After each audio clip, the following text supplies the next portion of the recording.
To another exciting episode of Torres Has Entered the Chat. I'm your host, Brian Torres, with my co-host, Crystal Torres, and we're going to be diving into our mini-series, Holy Ghosted. Now, the last time I interviewed somebody, his name was Ronnie Gonzalez. He's in a previous episode, which I do have linked on the YouTube account, so you can check that out when you get a chance. And we opened the theme about Christianity and how we've left Christianity in general and what that transition looked like. So we're going to be touching that subject a little bit today, but in a different facet because that was more music related. But on today's episode, I wanted Crystal to kind of go over some of the experiences that she had when leaving Christianity and what that experience was like. So the founding question that we had was, what was your experience like when you were transitioning out of the faith? Okay. So first I wanted to say I'm really pretty excited to be going into this series and just touching on this topic. This is something that I've never really spoken to about with anybody, really. It was always kind of hard to open up about it because faith was something that I took very seriously. It was something that was a huge part of my life, my identity. I think I started going to church when I was maybe like 3 years old. I basically grew up in the church, in being indoctrinated by, the teachings in the Pentecostal faith, things of that nature. So transitioning out of that was very, very difficult. It was, ooh, I'm wheezing. Excuse me. Transitioning out of the faith was tough. It was not an easy situation. I needed therapy, as you know. You know what we went through. We kind of went through it together, and I went so far as to having to speak to a therapist to kind of sort through these emotions and sort through just everything that came with such a big integral part of who I was, shifting and changing and shedding those beliefs. It was not easy going through such a big change in my life. Well, I know for some people like myself, we were I didn't get an opportunity to like discover the faith. It was pushed onto me from childhood. Right. There was no like, oh, you found Jesus. It was like, no, you're in church and this is what it's about and this is your life. Right, it's all we knew. Right, and It's all we knew. there's no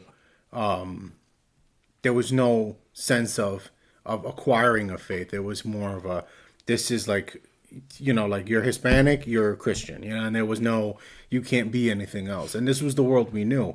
And as the time went on, as we started talking more and more about it, like as you go through your ups and downs in faith and you find yourself, moving out of that, you kind of get to a point where you're like, okay, I don't know if I agree with everything. Like you question things, and any good leadership model, you will allow some room for questioning, some room for okay, well, if you have questions, bring them to me and we'll discuss them.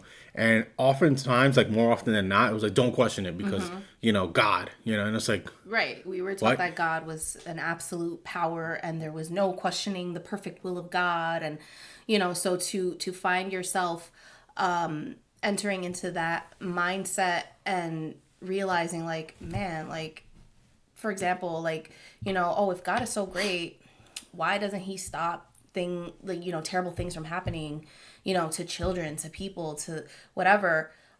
Those kind of questions filling your head. It's almost like, oh my gosh, oh God, forgive me for forever questioning your absolute will and whatever. So it's tough to start thinking, it's like those gears start turning in your head. Yeah. And it's almost like you feel such a sense of guilt and you feel such a sense of like isolation because you don't know who the hell to talk to about this, because you feel like you're the only person who's thinking these things. and then you feel like, oh my gosh, if I speak about this, I'm going to be judged so harshly. They're just going to tell me I'm sinning and I'm going to hell. Like this is just a nightmare. Right. You know, how do I express what I'm going through? Who do I talk to, and what do I say? How do I go through this? This transitional aspect of, you know, leaving the faith and you know, your mind shifting, it's really it's scary, and it was scary for me personally. I mean, I'm grateful that like it happened really like when you and I were together, because we went through the trenches together throughout all of it, like going through like the faith aspect, being Christians together, meeting, getting married, and being, Christian leadership together, which we'll get into on another episode. And then just the whole fallout of like our mindset changing together. So I'm super grateful that at least I had you, but it still felt like such a, not that you're like some consolation prize or something like, oh, at least I had you. But no, but like I'm really grateful that like we had each other. And because sometimes some couples don't last through that either. Yeah. Like they fall apart. One is either in the faith and one isn't. This could have ended in divorce. Yeah. But I'm happy and grateful that it didn't end like that for us, and that we were able to go through it together. It deepened our understanding for each other. Yeah. And our respect that we had for each other as well. It's funny because, to interject, there's two things I want to say, actually. Okay. The immediate being that I feel like leaving Christianity taught me how to love you better, how to be a better husband, how to be a better listener, because there's certain stigmas and notions in Christianity that's very like male centric. And I do get that. I do understand, like, there needing to be a leadership role assigned in the relationship, and, but a good relationship, like good leaders also listen. And that's something that people don't understand. Like people in Christianity they're very like, driven about those things. So a lot of couples don't make it. And that's one aspect. And then the other thing that you touched on, that a lot of people don't really understand. We're talking about mental trauma, and how when you're in the faith when you're young is a lot different than when you're in the faith when you're older. Because when you're younger, you're impressionable, and people don't recognize how hard it is for someone who's young, who doesn't have, like, we're old enough and mature enough to not care what people think, where we can fight and arbitrate for ourselves. But a lot of younger people haven't developed the social skills yet to be able to say and speak out and say, hey, I'm willing to stand against the status quo. I'm willing to stand against something I perceive as not right, or question the faith, or question certain things. Well, the thing about growing up in church too is like you're taught to constantly be submissive. You have to be submissive to the will of God. You have to be submissive to your parents, to your authorities, to your pastors, to your leaders. Everything is about submission and total control.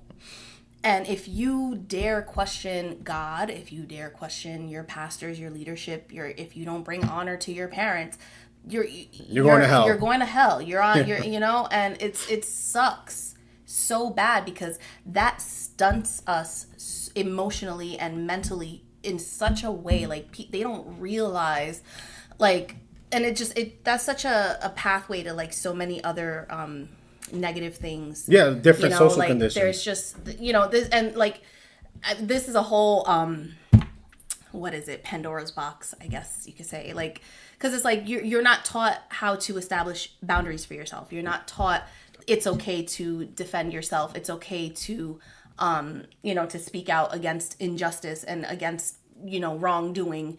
And this is why, honestly, so many abusive situations within like church settings get swept under the rug, because nobody wants to tattle on the pastor. Nobody wants to, the mask is slipping, and nobody wants to admit that they saw what was behind the mask. Yeah. But again, I feel like I'm digressing. Like, that's such a great topic for like another. Like this is a very multifaceted topic, that's and why we're gonna be. This is good for a mini-series, because we're gonna be touching on different parts of that, so it's great. But I think that overall, like, we're talking about like that transition out of that. Imagine trying to transition as a teenager versus now that you're an adult. How difficult do you think that would be? Oh, I would have had my ass beat. Like, like straight up. Like, Yeah. I mean, or I would have been disowned, or, I don't know. Like, it would have been, I feel like it would have just been even harder because I already like bottled up so much in my life, and it was I don't know, it just would have, I know I wouldn't have had the support, Yeah. that I found, that I was able to find as an adult as I transitioned out of the Christian faith. Well, a viewer writes, "Where's your faith in now?" That's a good question. I actually want to touch on that a little bit. I can understand like certain things like miracles, extraordinary things happening, and being that things aren't what they always seem in nature and spiritually. Like I do believe in a spiritual realm. I do believe that there is something beyond the mortal realm, that there's something beyond the physical. But I don't think that the faith that we're being taught, the faith that is the true faith. Because, for example, let's look at the historicity of the Bible itself. It's been altered so many times, and there's so many books taken in and out of it, and then there's so many translations. And then you can look at the Dead Sea Scrolls, which they originate from, and it's like they don't sound anything like what the Christian Bible says. And then you're looking at it, you're like, this doesn't make sense. And then the other thing is, there were certain excerpts that were taken out too. A lot of things were burned over time. Like when they burned the Great Library of a lot of the history lost when they burned the Great Library of Alexandria. So there were books of the Bibles there. You know what I'm saying? So it's hard to profess that faith for us, especially when there's like that hasn't been our experience. So personally speaking, like I know for myself, I can believe in supernatural. I just don't believe in the Judeo-Christian interpretation of it. That's all. Like I can believe that there is a higher being. I can believe that there is supernatural things that occur beyond the mortal realm. It's just not in the Christian lens, if you will. Yeah, I feel like I just kind of have forsaken the idea of a spiritual hierarchy altogether. Yeah. Like I don't believe that there's a God. I believe that there are different realms of our being. We are in the physical being here and now, and then when we die, we transition into somewhere else, and we don't know. And I'm okay with that, honestly, because I feel like I'm like, you know what? I'm more concerned with what's going on here now. I'm a mom, I'm a teacher, I'm a wife, I run a business. Like I have all these things that I'm worried about right now, and I just want to be a good person. I don't want to be an asshole. Like there's plenty of those. Like that's straight up. Like I don't want to be an asshole, and I just want to be good for the sake of being good in the best way that I know how, Right. And that's it. And I want to teach our kids those values. Like just do the right thing because it's the right thing to do. Like don't be a jerk, be nice, be kind. Right. And that's it. And we kind of touched on that in the previous video with Ronnie. We talked about how being good isn't just a Christian value; it's a human value. Yeah, I loved that little segment. I'm gonna make a reel out of that, by the way. So yeah, a lot of that we don't talk about that enough. Like just what it means, because there are atheists that are great people. There are agnostic people that are great. Like you can't just be like, oh, goodness only belongs to Christ and Christianity. Like, so what about Muslims? What about Islam? You know what I mean? Like what about Jews?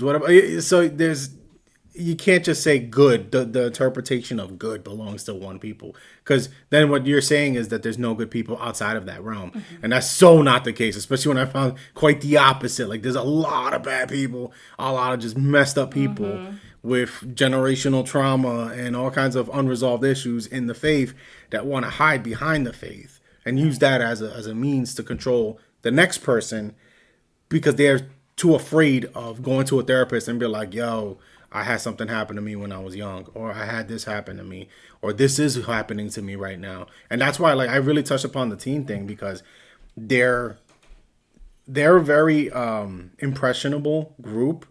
And what people don't understand is a lot of the stuff you experience from childhood and young adolescence translates to why you're the way you are as an adult and how you interact with people. So if you're taught to constantly be submissive and constantly, you're going to have issues with, speaking out, with having interactions with other people on a normal Your basis. social skills and very stunted. Like, so that's I can totally attest to that. Right. And for then sure. somebody wrote about like if you're your physical boundaries were invaded a lot when you were younger, you're going to have a problem establishing boundaries with people. And that could, in a lot of ways, not just like sexually, but also like in interpersonal relationships, like with people, if somebody does something to you, you just let them walk all over you because Right. you never learned Right. how to say stop, no. And that's harder to do. I've noticed in Christianity with young people, youth, I'm of the mindset you should always question anything, because if you're a good leader and you stand on truth, your truth should be, you know, strong. It should be able to withstand any questioning. Like anything, if there's something I've learned about integrity, and it's funny because I've learned this outside of church. I've learned what true integrity means. And that's not just being able to look at yourself in the mirror, but being able to stand on your truth. Like if I think late comedian Patrice O'Neill said, whatever you do, do it in righteousness and do it righteously.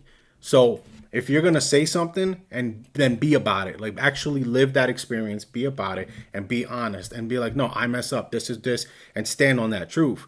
Because if you can't do that, then you're a liar and you're a hypocrite. And that's the big issue that we had a lot with like Christianity. A lot of people be like, oh, do as I say, not as I do. Like, no. Oh, yeah. Like, no, that doesn't work that way. Like, you got to do the right thing for you. And you got to, like I said, your truth has to be untouchable.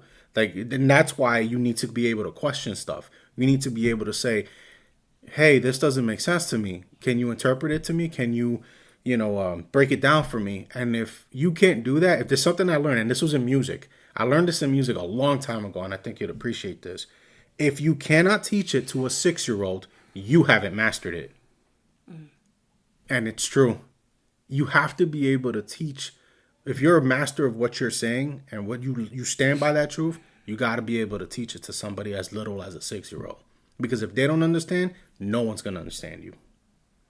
So I digress, though. That's going into a little bit of a tangent, but I just want you to know, it's not an attack on anybody, because I do know people in the faith that are amazing people, Right. that are doing amazing things, Right. both for their kingdom of God and also as people in their community, that they're amazing representatives of their community. They build the community up. They feed the homeless. They feed the poor. They supply backpacks for people. And then I've met incredible people outside of the faith who were just Right. beacons and, like, of you love. don't need to be a Christian to do those things. Exactly. Either, Like that's another thing. I know people that just, they're good people that if I said, yo, let me get the shirt off your back, they'd be like, yo, here you go. You want a second one? I got you. And that's great. Like there's some amazing people out there. And to just say that the moniker of good belongs to Christianity, that'd be false. But I digress. I mean, we're talking about transitioning out of Christianity, and that's been a very touchy subject for us. That's been hard for us. Yeah, it was a very sensitive topic for a Yeah, while. like clearly, like we're Yeah. passionate about it, but at the end of the day, this isn't to attack anybody. This isn't to like break down Christianity, because again, I'm sure there's good people in there too. And it's just that transition for us was very traumatic because And it was lonely. it was very lonely. It was super lonely. A lot of the people who claim to be our Christian friends ostracized us immediately when we're like, yo, Yeah, it was just like ghosted immediately. yeah, they're like we Holy don't ghosted. holy ghosted. That's so bad. Yeah, but like they didn't immediately. They're like, yo, I can't roll with you. I'm like, what? Like, Yeah. wait, what? I'm still me. Like, what's up? Right. Just because I didn't have that experience that you're having in Christianity doesn't take away from the fact that I'm still me.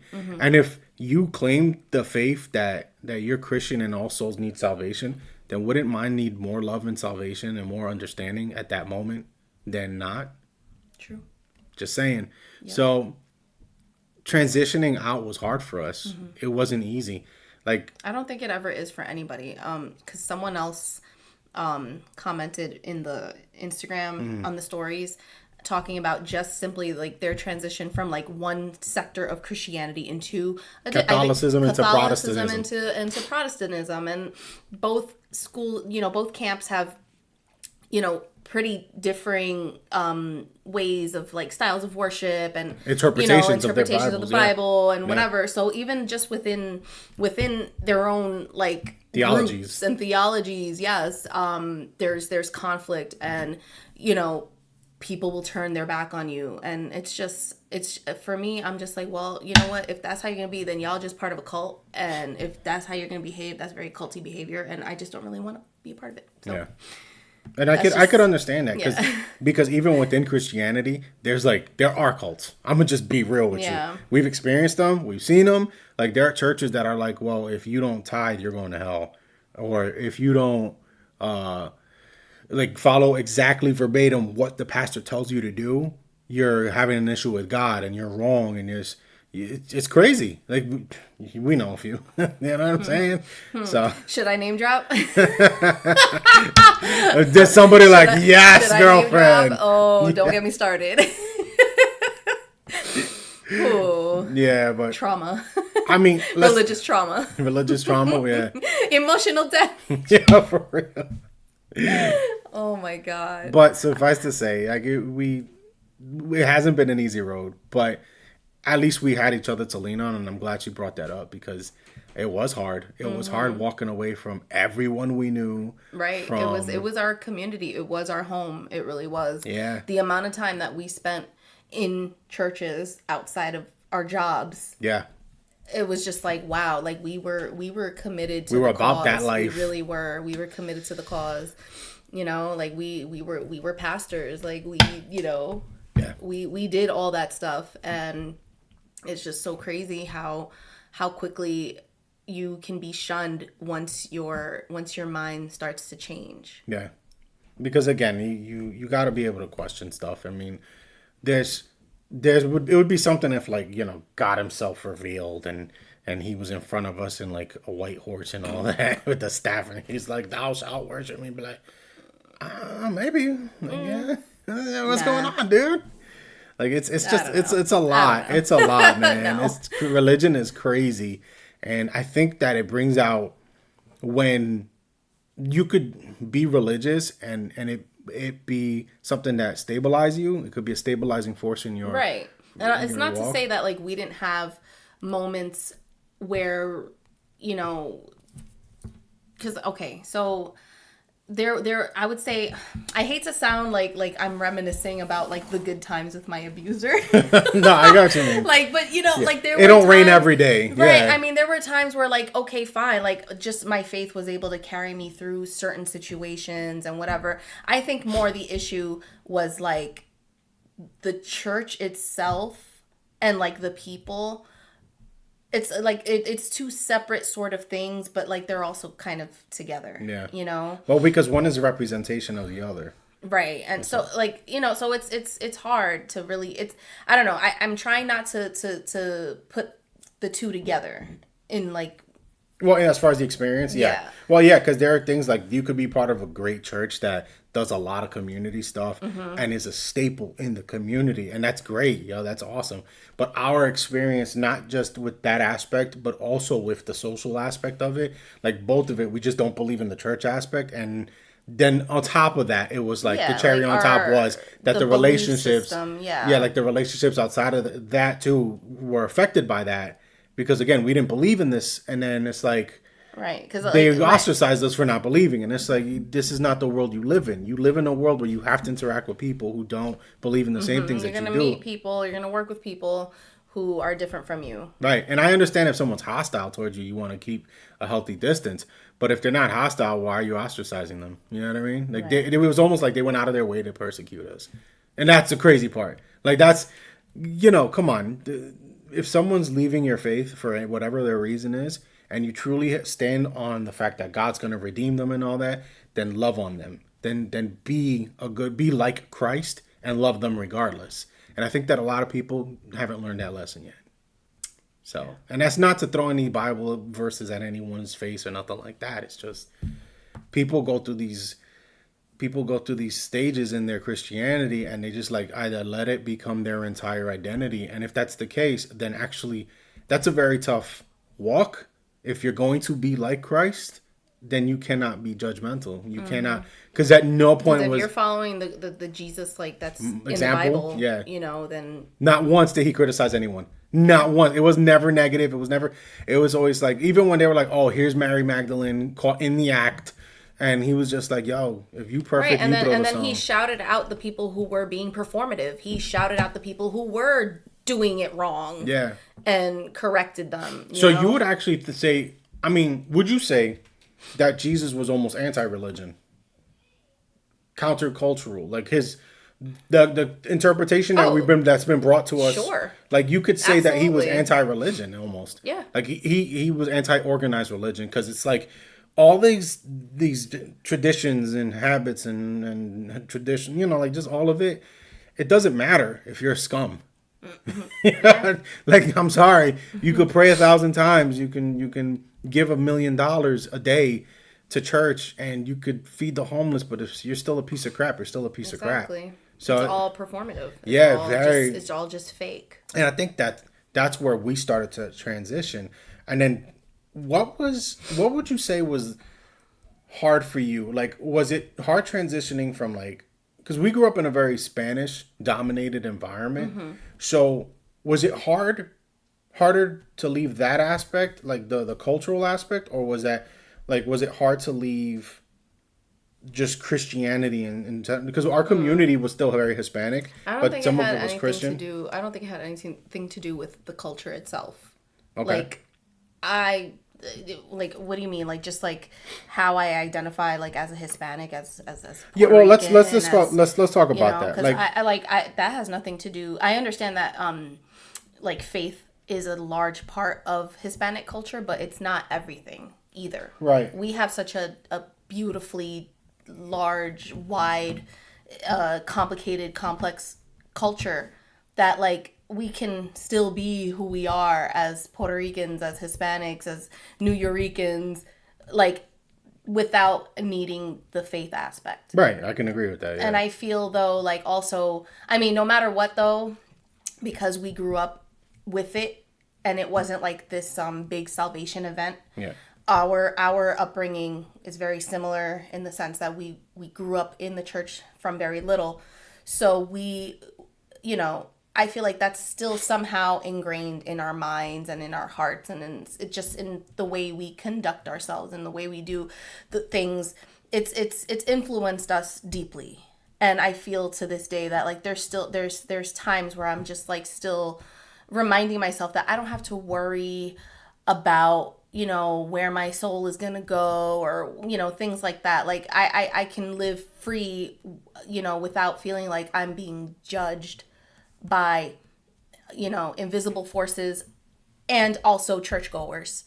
I'm free to live my life and raise our kids to just be happy and healthy and try to be the best people we can be. It's almost like leaving Christianity made us better Christians, if you will. Not Christians per se, but like a better representation representation of what they preach about. right. And I guess. noticed that like I questioned a lot when we transitioned out of that, when we were beginning the transition out of the faith, and I was like, well, I had this moment where I was like, yo, is good is bad because everything I had been taught to believe about good and evil were a bit from a biblical perspective. So I kind of had to do like, I Googled what is good. It's crazy. It sounds crazy, but you get all these like Plato and Socrates, all these great philosophers talking about the measure of good and ethics and all that. And ultimately it just came down to like interpretation and like how you represent good, how good is represented within you and how you portray it. And I think most people would say that good is being kind. Good is, and not being taken advantage of. That's the difference. Being kind means having the strength to know when to, that sometimes you have to let people go for their own sake. Sometimes you have to build people up. Sometimes you have to give more of yourself. Sometimes you have to refrain. And that's kind. It's a kindness to tell someone, I can't help you right now. You have to help yourself. Yeah. Because that can do more for them than if you're constantly giving them handouts.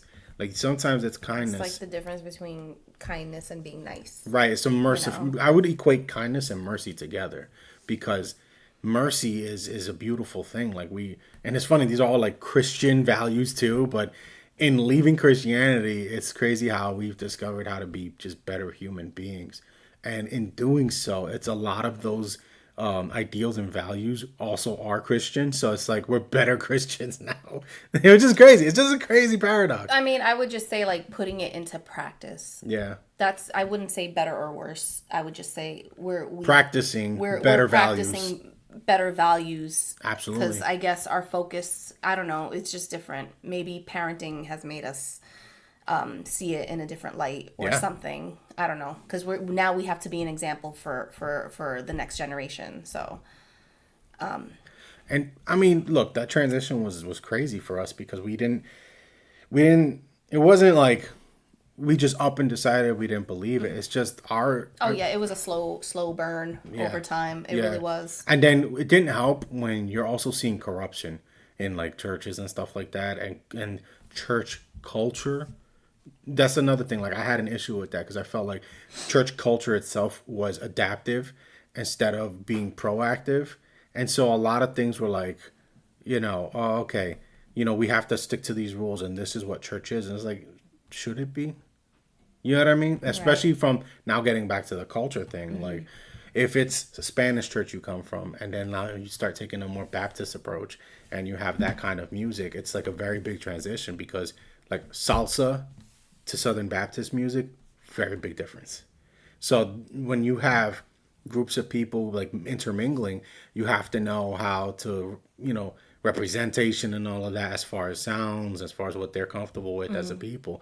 And it's like, all right, for example, like I'm not gonna go to like an Asian style church and just start like rapping in Spanish. Like first off, they're not gonna understand what I'm saying. Second, that might not be their genre of music that they like. I mean, maybe they do, maybe they don't, but they'll be like, okay, but we don't understand you, bro. Right. So that's another thing. Like that's, but again, this is all just our slow migration from being Christians, professing the faith, to not.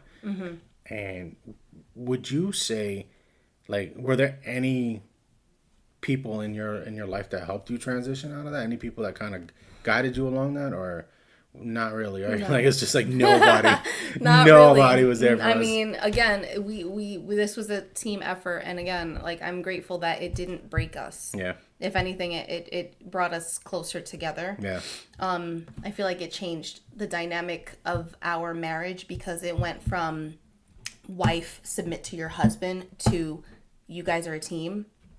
And I'm so happy that it turned into that yeah. because especially a female, a woman in growing up in a Christian environment, that's hard. Okay. Because it's very misogynistic and it's very patriarchal. Patriarchal. I can't Yeah, say that word ever. it's not hard. Patriarchal. So it's tough. It's tough, especially as a woman. And this is like I didn't want to keep veering into all these like side topics, but it's a lot. It's a very wide topic. The purity culture and what comes with that, and it's just so much. So no, I don't feel I received any support during that time other than my husband, and I'm very grateful that again it was such a make or break type of situation, and it ended up bringing us closer. Yeah. And it ended up helping us see each other more as equals than ever before. I'll actually go a step further. After dealing with that and moving away from Christianity that first year and whatnot, we started like talking about therapy and stuff. And there's such a stigma about therapy in the church. It's crazy. Like they're like, no, that's not of God. That's evil. Like, whoa. Pray about it. Pray about it. Yeah, pray and it's about like it. there's only so much prayer you can do because even the Right. Bible talks about like faith without works is dead. Right. Like, and you have to put things in work. And honestly, like counseling, but going to a pastor telling your business, then for him to run his mouth in the church about you Right. or And preach a sermon about you. You're German. Because you said sermon. Sermon. I don't know, but like telling all your business. stuff, like putting it out there, like it's just such a violation. Mm-hmm. And to be constantly told to pray is just like such a slap in the face. Like I remember as a kid, I grew up in a very hostile and volatile environment, and I had a certain family member who was basically constantly picking on me and just being a mean ass bully. And I remember crying to another family member who I felt was supposed to protect me. And that family member literally said, well, pray for him. Just pray for him. And I'm just like, so you're not going to correct the other family member who's harming and hurting me? You're going to tell me, a fucking 12-year-old girl, to pray about it, to pray for that person. Like that's the type of stuff that is just like, that's part of like, just that's how far back this what's the word, deconstruction goes. This goes into childhood. Like I've been questioning my beliefs since I was a kid, and I'm 38 now, and it's just like I'm finally able to come out and just like speak about this, and this is why I'm not a Christian anymore and this is why I don't believe in God anymore, like, you know. So I mean, look, there's the whole therapy aspect. It's very taboo in Christianity. Like they're like, no, don't go to a therapist. That's not of God. And it's like, yo, what?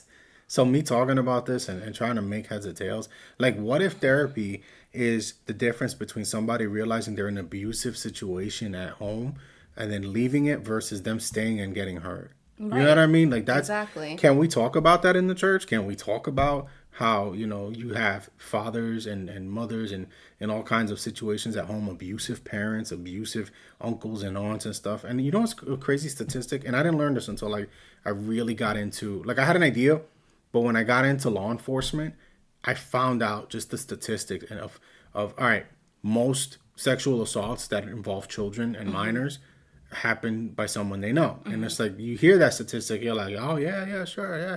And then you think about it and you're like, it turns out it was an immediate family member. It wasn't even like some rando in the street. It was someone that was close. Right. And the church has a very, well, we don't talk about that stance. And it's like, no.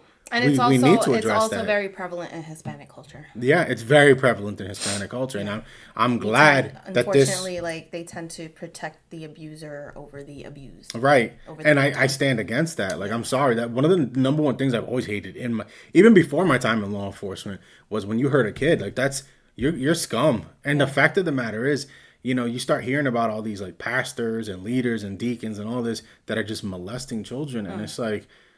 How dare you? How could you? This is someone that trusted you. Right. This is someone that was too innocent to that they were innocent and naive, and you took advantage of that. Like you were supposed to protect them. Right. You were the one who they trusted, and you outrightly violated that right. trust completely. And I always said this, like, how could you worship with the whole heart of God when you're committing a crime, number one. It's amazing how they can compartmentalize. Oh yeah, like that's the abusers tend to do that, and that's so. There's an actual study on like narcissism and how that goes into that. But this is a very nuanced topic, and that's why we wanted to broach it, because transitioning out of faith for us was a big deal, and it led to a lot of these unresolved issues that again we started going to therapy afterwards, and again, like I said, transitioning out of it led us to becoming better people.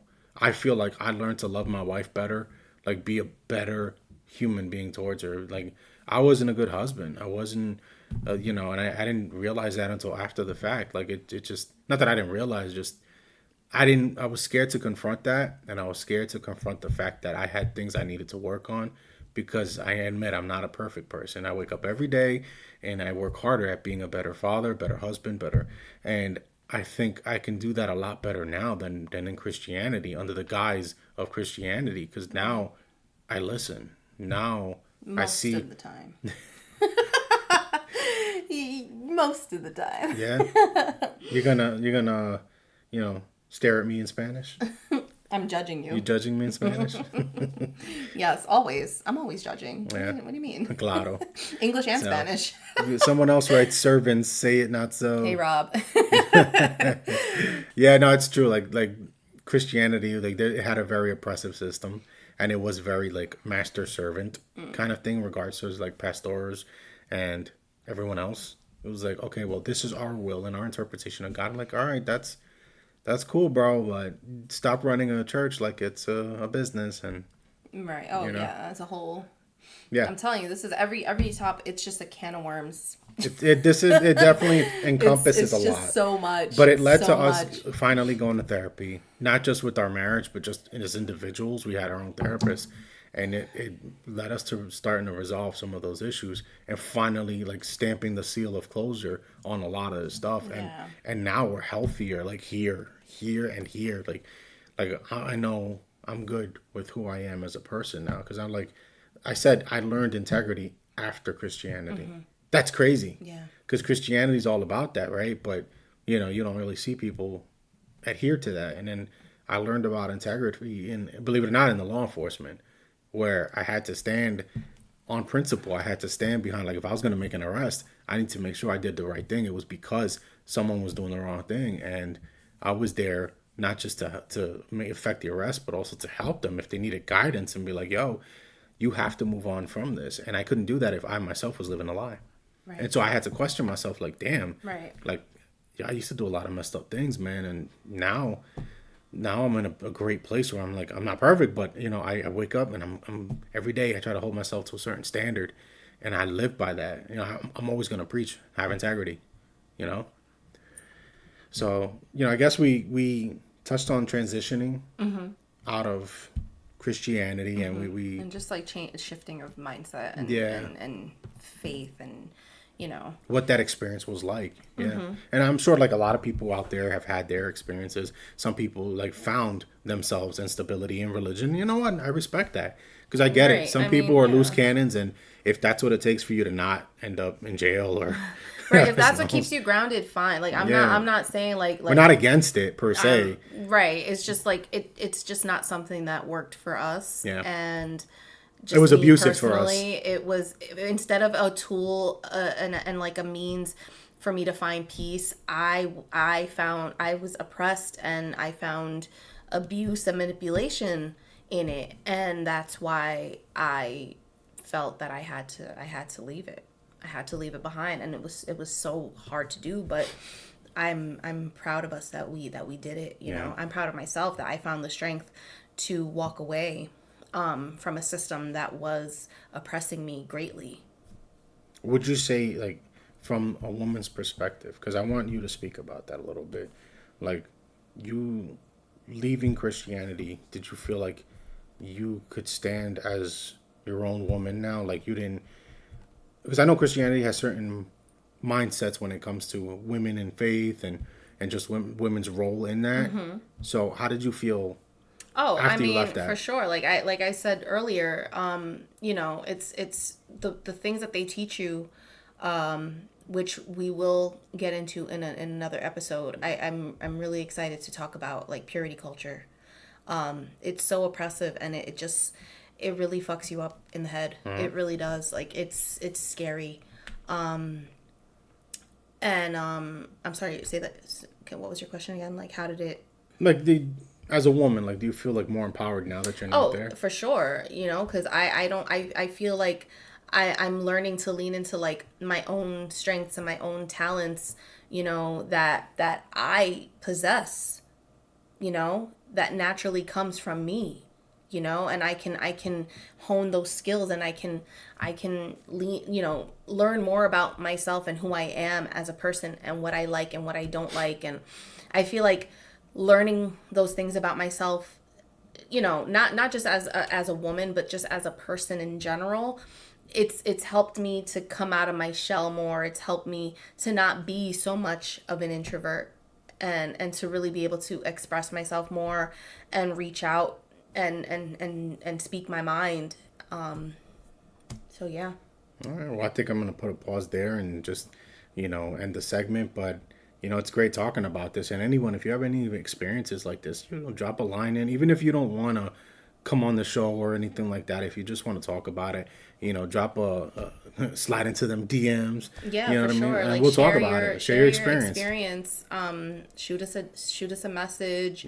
And even if you don't agree with us, that's okay Right. too. Yeah, exactly. Like, Like- we're not here to just say like this is the end all to the conversation. Like, Right. I would love to hear some positive feedback about, good experiences in Christianity. I don't know what that's like, so I would love to learn. And really and truly, like and we know people who, I mean, I'm grateful that I still have maybe one or two friends who are Christians, and we talk regularly, and it thankfully our transition out of Christianity hasn't changed the way we communicate and how we interact and laugh and have fun, and our kids play together, and things like that. So I'm grateful for those Christians in our lives who have proven to be genuine and who have proven to just be loving, caring people, regardless of the fact that our faiths are different. And I think that's what makes the world a beautiful place. If we can all be different, but we can find common ground, I think that's awesome. So I forgot what else I was going to say. Oh, yeah. If anybody wants to join us on the chat, we're gonna put out the next topic soon. I think you are gonna revisit that last question with Ronnie about the music Brotherhood next of weekend. Outcasts, yeah. Yes. Okay, so we have that coming up. And if anybody wants to join us on a Zoom call live, or yeah, we would love to have a guest come on and chat some more. It was really cool seeing Ronnie on the podcast and having a different voice and a different perspective come on here and chat with us about his experience. Just in case you get tired of us, you have a little. No, yeah, I love. You got a little cinnamon in that coffee. I love having variation and different perspectives come on. So yeah, when we announce the next topic, because I can't remember what it is off the top of my head. All right, we'll make an announcement. But yeah, I would love to have some more input, more voices come on and chat with us. Yeah, or some topic ideas. You want to discuss with us some new ideas? Hey, shoot us a line. Let us know. All right. Well, thank you for joining us this week. I hope you've enjoyed it. Just stay tuned for more stuff coming along, and take care and have a good day.